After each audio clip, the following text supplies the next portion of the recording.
Welcome to MagicGatheringStrat. I am Dan, and today it's time for a Pauper chat with Deluxeicoff. Hi, Deluxeicoff. Greetings. Greetings.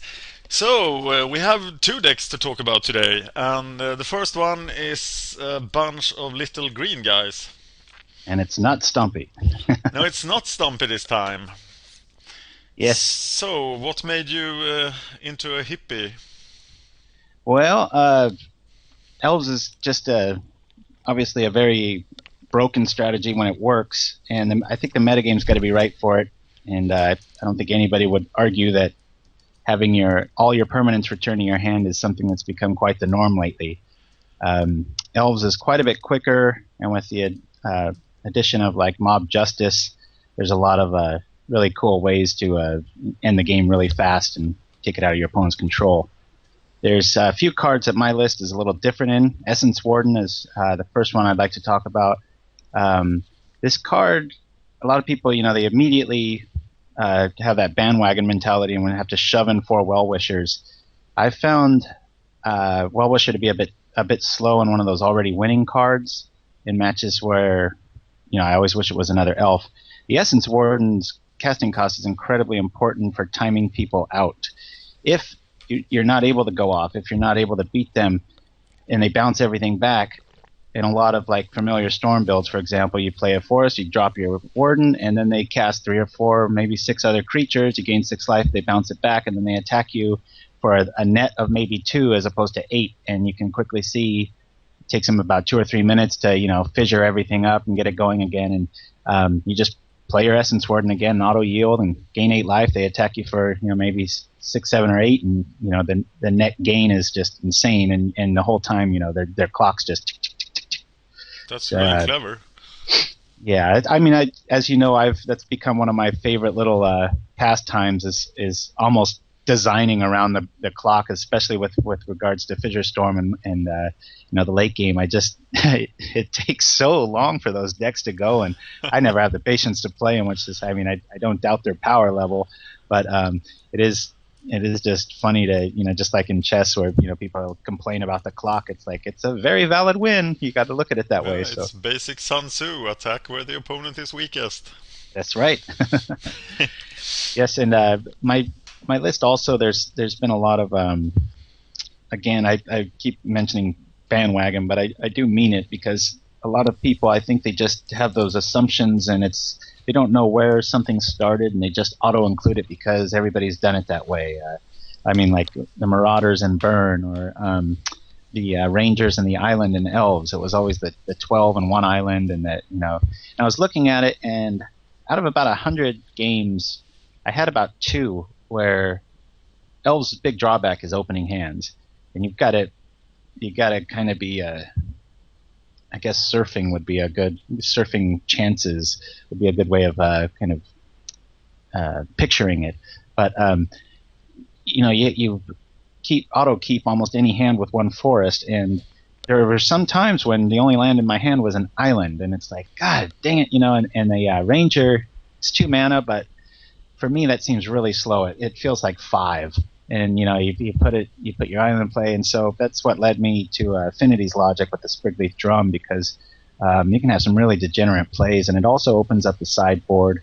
My version has 1 Flaring Pain, because at the time I played it, Moment's Peace Green Fissure was very popular, and also I have a whopping 4 Hydroblast, because Affinity with its Clan Shaman and a Tog and Galvanic Blast pointed at your favorite elf like a priest or a Timberwatch was just kept sending me packing in early stages, and so I quickly found that, and boy, I tell you, I spent a day straight looking over every old card, which I've done many times, thinking I could find a gem, because I needed something that would work on the stack with the Shaman. They sack an artifact, my whole team dies. How can I prevent that? Minus the Spider Silk Armor, which I do have 2 main and 1 in the sideboard. Yep. But you can see those coming a mile away. And one of the only cards I came across was Lumathread Field, because when a morph happens, you can't respond to it. And that got me thinking, like, well, that's cute, and that'll work maybe for 1 or 2 dailies, and then kind of the cat's out of the bag and the person's going to remember to hold down control. And then I was like, really, do I want to be aiming at a mediocrity affinity player, or do I want to beat the real good ones? And then I felt like a huge jackass because I came full circle back around the Hydroblast, and it's like, duh, stops everything I was just talking about, just counters it, and then also the Galvanic Blast and the Atog. So my win percentage went way up after that against Affinity, which was kind of the only boogeyman in the room for it. Yeah. So and there's some builds that prefer the Sentinels. I played for a couple of weeks with them, had some success. But the Huntmaster, even though it seems like a lot more mana, it's usually kind of irrelevant, and the brokenness of leave it and go is kind of what I'm after. That's why, I like Essence Warden. I don't have to tap anything; it just works. Huntmaster, tokens just start happening. I don't have to, be tapping anything. And speaking to the clock, that elves can get out of hand pretty fast if you don't really know what you're doing. And I would suggest, if anybody's curious, to definitely play about 30 solitaire games by yourself and really understand the Birch lore drum interaction. There are just some crazy things you can do turn 2 or 3 with those. And yeah, it's a hoot. I mean, it's a very fun deck, but you've got to like math, and it is not a passive thinking deck. You played the Marcus in a daily, and he sent me a screenshot of your third turn. He beat you with Trinket. Oh, yeah. But he sent a picture of the third turn. I think you had like 30 elves out. Yeah. I think he wrote something like, "Is that all you can do?" Yeah. Yeah, I think, I don't know if it was a Crip Rats or what that sent me packing. Obviously, that's... Probably. Thank goodness that's not a more popular card, because that's obviously what elves would hate to see. There's no Black Blast for that. I mean, I'm just dead in the water if that happens. Yeah. So, which is good. I mean, every time I kind of look for those silver bullets, I'm glad they're there, because I get a lot of people, like, oh, what about this? What about that? And it's like, be glad that the game's not that degenerate in there, because then everybody would play one deck, and then things would dry up and nobody would ever play, and the game would go away. It's neat to have these Achilles heels, and have to get selfish with your mana to kind of squeeze out of ways, and every deck should have a nemesis, and that's swamps are definitely elves. That keeps the metagame alive. Oh yes, yeah. There's a few. Another thing too to keep in mind when you're playing this is there's some huge removal magnets in elves, and anybody that sees a Timberwatch out, or a Priest of Tatiana, or Birchlore, those are probably the top 3 targets. And that's a drawback, but it's also a really good way to learn. Because, for example, if I'm playing you, and let's say you're on, I don't know, Burn, and I drop a Timberwatch elf, and it lives, it tells you a lot about the person's hand. Maybe Burn's not the best example because it has such a high tendency towards Burn, but like maybe against a White Weenie player, you know that they don't have the Journey to Nowhere. Otherwise, anybody with the right mind would have, got rid of the Timberwatch elf. Yep. Right behind that's that priest. And speaking to the Sprigleaf Drum again, that's one of the best parts about it is Birchlore all of a sudden is an 8 of, or every single creature you have is a Bird of Paradise. When you think of it that way, the card seems like it should be rare. It's so good in this deck. Yeah, and it takes the target off of Birchlore's back too, and you never have that solo island draw. It's funny too. I have a pile of notes here on elves, and I cannot get over how much this deck gets flooded. I have genuinely considered putting in 4 land grants and cutting the land to 8. Oh.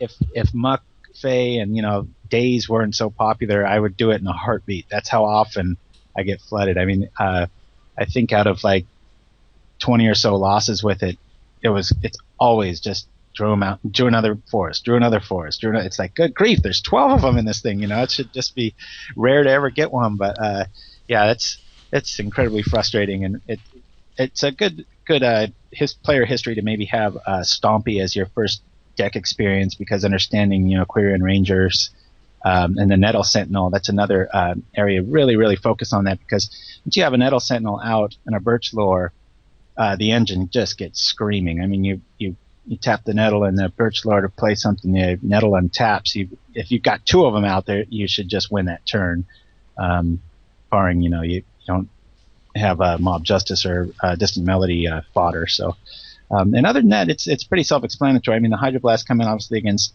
Burn and Affinity, which could be the two worst matchups, especially if they're running the Searing Blaze, on your Timberwatch Elf, and can kind of 2-for-1 you and still hit you in the head with it. But outside of those decks, it truly does have game against anything, and like any of the top decks out there, if it has a good draw and you stumble at all, you're going to get run over. But, that's true for all of the decks. Yeah. I originally wanted to do a full walkthrough of Elves, and you said, no, I want to do 10 4-0s before I do that. And you did the 10 4-0s, but now I know it's not Elves you want to talk about today. Yeah, well, I just tend to want to, I'm going to kind of sound like a hypocrite, but I don't like to come across as like, oh, you got to do this without kind of having the backup. It's like a couple 3-1s. It's like, it's cute, but nothing says it. Like I usually try to aim for 10 when I have a solidified list, and I'm going to be kind of an authority on it. I just kind of feel like a sham if I only won like a daily or two, and then I was like, yeah, I know everything about this deck. It's like I think I played it a few hundred times now, and definitely at least and know it inside and out. So hopefully I think my lifetime total 4-0s in dailies are 8. Oh, wow. No, I played too much though. Anything else you want to say about Elves before we leave them? Nope, that's kind of a rapid fire 1, 2, 3 how to do it. Just play those solitaire games, understand the Nettle Sentinel and Birch Lore interaction, and just have fun with it. It's a thinking man's aggro. Oh, that should suit you well. The next deck for today then is DelverFiend, built on the new card. Yep. And as always, I called it something different. I call it Fiend Clops, but because of the new Nivix Cyclops. And this is the very first time in history, my history, I should say, clarify that I've this last week have played the popular deck. I'm usually, even if it's the best deck, I just kind of want to fold my arms and go, no. And, I'm going to do this and just to be different. And this is the exception. I was, on my Deluxe Red days, I was very into Kiln Fiend, and seeing its big brother show up for one more mana that is just so hard to kill. And I affectionately named the Nivix Cyclops with my friends. I call him Thunder Cheeks because of his huge backside. But there's also, when I was little, the AC/DC song Dirty Deeds Done Dirt Cheap. I always thought it said Thunder Cheeks. And so it's like I had this running joke whenever I would play it against my friend Chris. I would, I'd start singing the song like, dun, dun, dun, and then, here comes Thunder Cheeks, so it was a nerdy little interaction there. But so if I slip up and call it Thunder Cheeks now, everybody knows why. It looks like a good name for that guy. Yeah, it's got kind of that huge butt backside that's outside of a galvanic blast or flame slash is pretty darn hard to kill. There's a few quick things on this deck that I'm a firm believer in. One of them is the Guild Gates. I can't stand it. I don't think those have a place in a deck this fast. And I think my version has a total of 18 draw effects. Most of them turn 1. If you count Gush, that's just a free one. You obviously float the mana every time.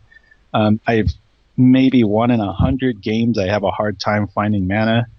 For me, I think I run, let me count them up here. I run 6 mountains and the rest just basic islands. And I've never regretted it. I've beat a lot of people in mirror matches when they, that turn is crucial. It comes into play tapped and they pass the turn and then I win.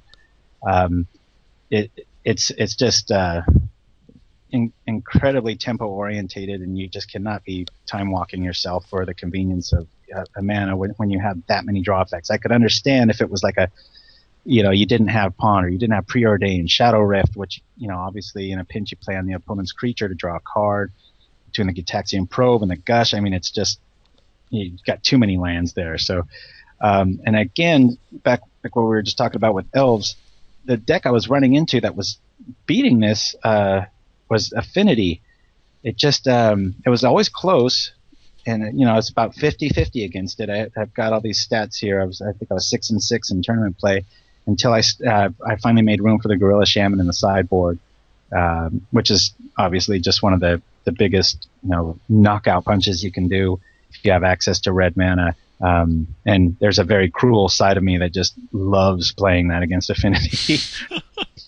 It's just like, I don't know. It's like you blind them and then you kick their legs out from under them and make sure they land on some caltrops on their way down. It's such a backbreaker. But a lot of the lists I see have been kind of narrowed down. A few of the cards I don't like Chain Lightning. I don't like the green instant. What is that? Mutagenic. Mutagenic growth. Never see that really effective. I mean, I guess I could save maybe a fiend from something, but you could be drawing one of the other cards that does the same thing and usually draws you a card in the process. So I'm really happy with the list that I've got. I've really become a firm believer in Snap. I don't know why most lists don't run it. I used to have it in my sideboard, and then I moved 3 main deck because in a deck where you're just trying to kind of build up, for want of a better word, storm effects. I mean, Snap's as good as it gets. It clears blockers. It can save your own guy. You untap so many times. You tap both the islands. You float the mana for Gush. You play it again. Play your only mount or tap your only mountain and snap. Untap. Now you've got 2 red and 4 blue, and it gets out of control. It starts feeling like you're playing elves out, but without a what's the priestess that gives you all the mana. So Titania. That's it can feel pretty absurd. And about the only other thing, be careful. About the first 2 days I played this, I caught myself making the mistake.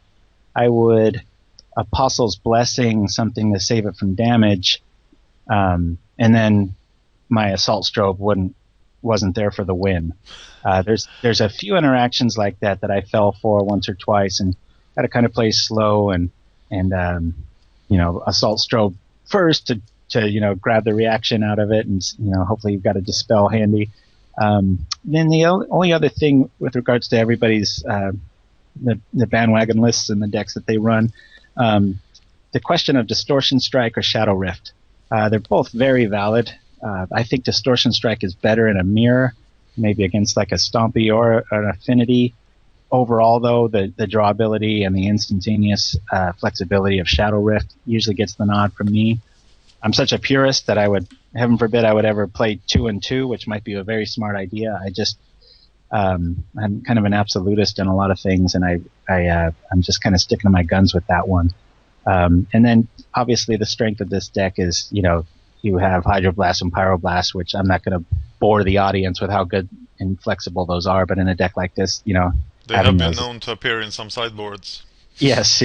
I always crack up when people, they do deck breakdowns and they'll take a card that's such a staple like that and they'll spend 5 minutes talking about how good. It's like, come on, it's like anybody listening to this knows what they are and why they're good and this, that, and the other. I will say, however, I've seen people mess up sometimes, and this goes back to my Deluxe Red days. If I have a Pyroblast in my hand and I'm attacking, let's say, with a Kiln Fiend, and my opponent has no cards, and I only have the Pyroblast, you can target anything with the Pyroblast. You can target a land, and it'll trigger the Kiln Fiend, and you win.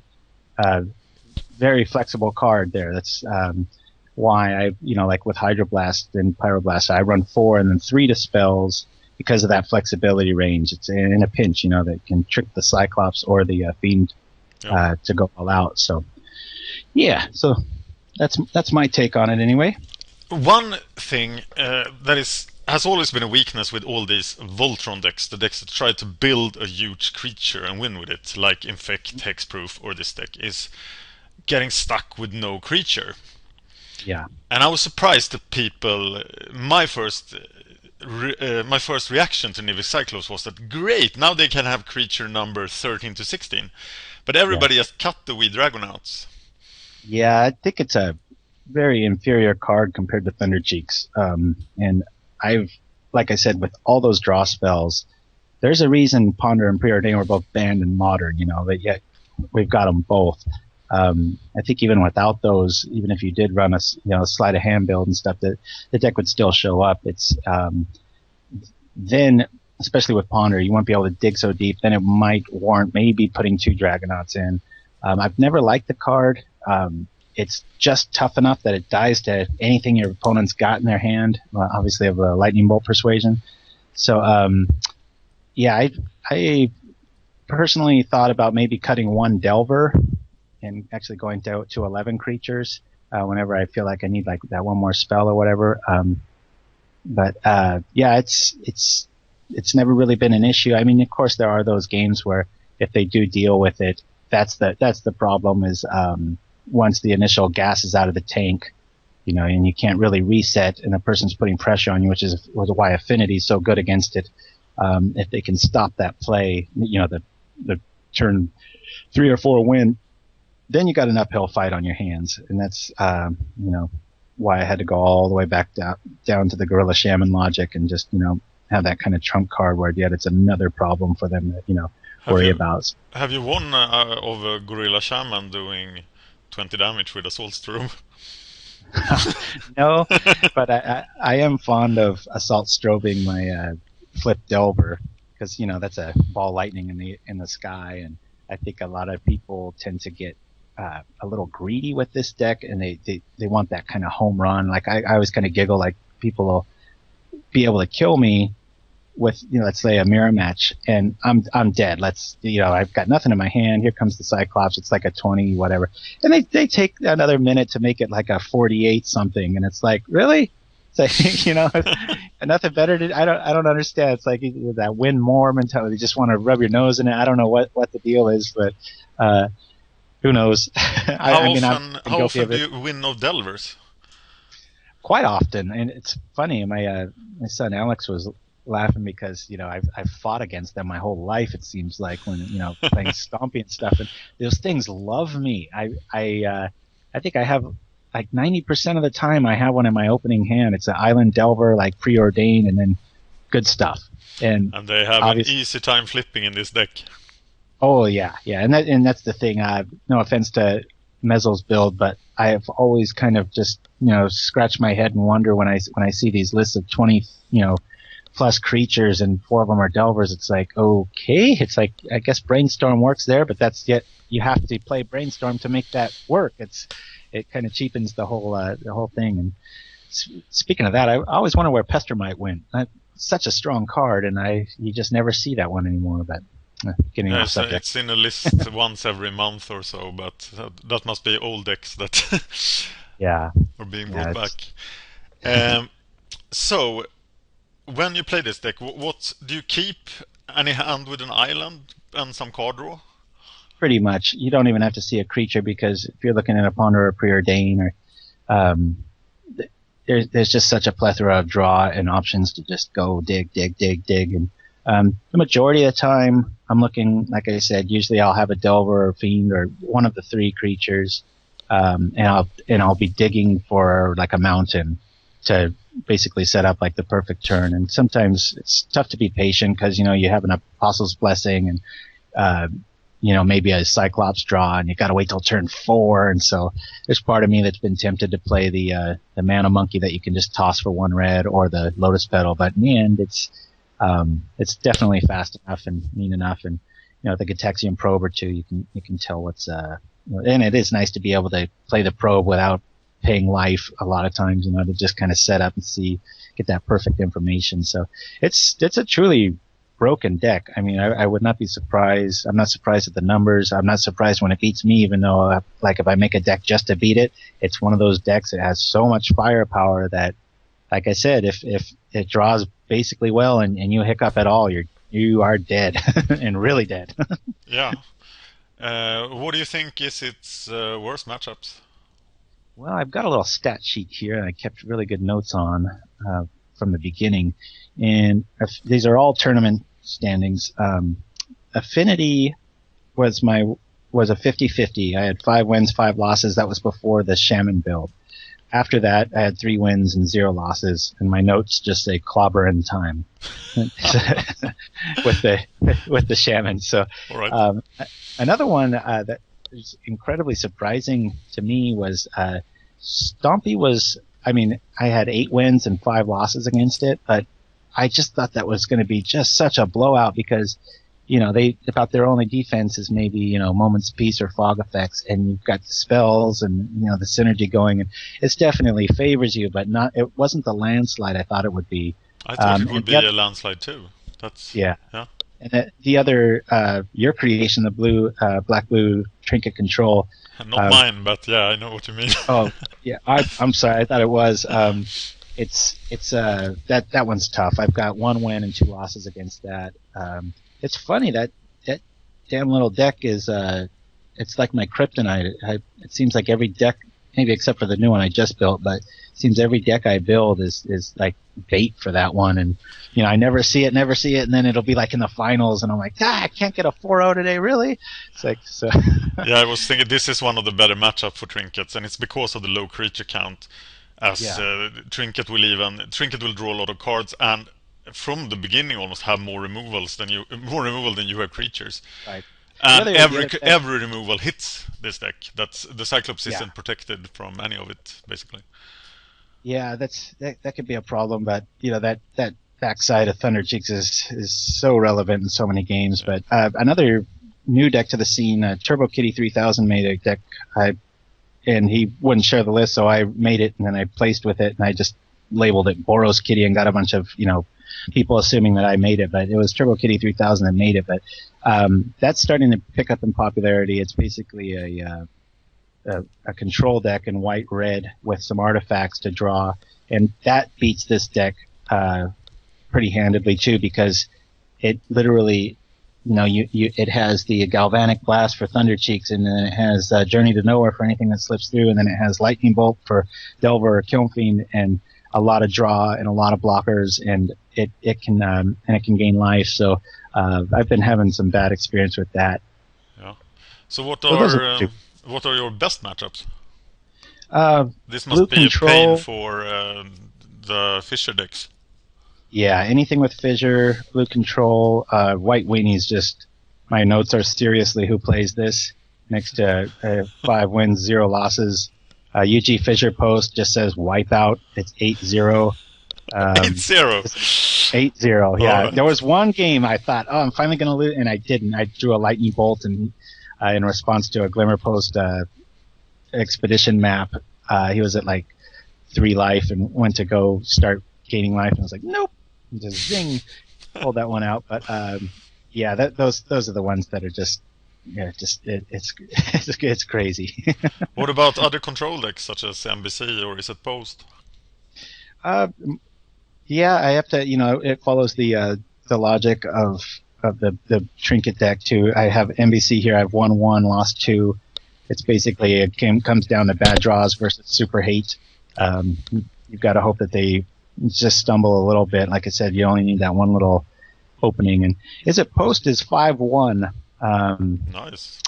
Yeah, for me, that was, I think, realistically, it might be 2 or 3 of those matchups where I just got really crazy draw lucky, and I think that number lies a bit. It should probably be like, 5-3, I would assume, or, I mean, you're definitely favored, but not by what my numbers show. So yeah, it's a fantastic deck. I hate that it's popular. I wish I was the only one that knew about it or played it, but I mean, it's been in some version or another since WeFiend's been about. And back when I played Deluxe Red, there were people that were playing versions of this, and yeah, it's here to stay. I mean, it's a incredibly powerful, fast, consistent. I mean, what else do you want? It's flexible too with that sideboard. Yeah, I remember the fuss Nivix Cyclops caused when it was previewed. Yeah. It's like, wow, they really did a card for Pauper this time. Yeah, no kidding. It's just Kilnfiend's bigger brother, complete with steampunk, cool-looking art too. I mean, it's a home run all around. So, one more question. What are the cards you normally sideboard out? For example, what do you sideboard in and out against Affinity? Against Affinity, I'll always take out lightning bolts. other than a bad player with an Atog out or an already lost, disciple trigger, which they can just respond to.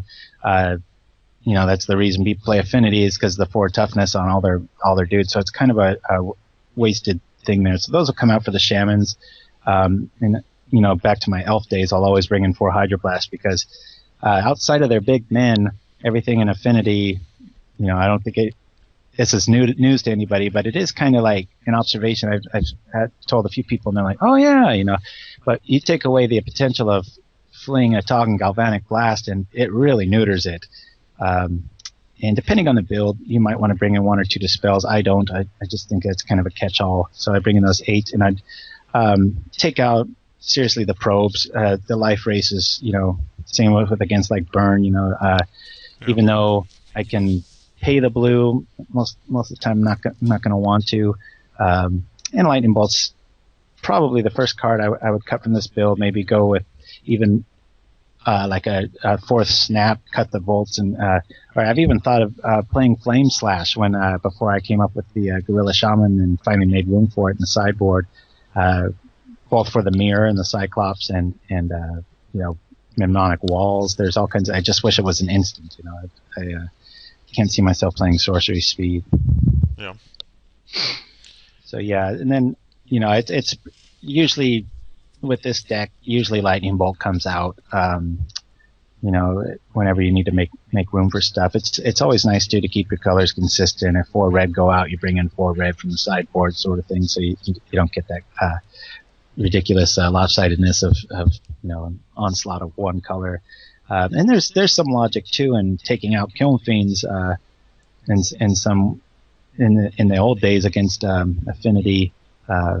Just because there's just so many men on the ground, and a lot of times I do win with a Delver, but that logic's a little flawed, obviously, because they have the Galvanic Blast, and so then your Cyclops is just an expensive Kiln Fiend. So, the old rules go by the wayside there, and they're not relevant anymore. But I remember back in the day, I used to bring in with Deluxe Red against Affinity, I'd take out the Kiln Fiend and bring in Gorilla Shaman and like the Martyr of Ash, just to be like this wrecking ball. If anything slips through, you just reset the board. Yeah. To clarify for the listeners, Deluxe Red was a mono red Storm deck. And if you look at Deluxeicoff's like 2,000 pages of results on any list of dailies, you will find that the first 1,000 pages are filled with Deluxe Red. Yeah, that was a fun time. I miss it. But I regret never testing the deck, really. I was always, and then they banned it. Yeah. Well, they it's similar to Delver Secrets, just in the fact that, here's the partners in crime, right? They don't want a lot of other creatures in the deck, and that's one of the things I'm tickled about with this build is, you've got these creatures that are just selfish. They want to kind of be the center of attention. They don't want to share the spotlight with any other creatures, and they get along great. One card I haven't had the guts to play with, and I've often thought when we were just talking about taking out Lightning Bolts, maybe for a 4th snap, whatever, I think to take a page from Affinity's book and maybe play 2 flings in this deck would not be out of the question, because there are a lot of times when I wish any of my spells were a fling. I was like, gosh, if I just had that right now, I could, win this, or after damage, or, it's the same sort of logic. So I wouldn't be surprised to see a fling or 2 sneak into a build in the future. That makes a lot of sense. Yeah, and it's one of those things where I was talking about earlier with Elves, where just because somebody didn't do it, you're not supposed to do it. It's like, whoever came up with that? What did you have in the sideboard before the Shamans? Gosh, what did I have? I had Snaps.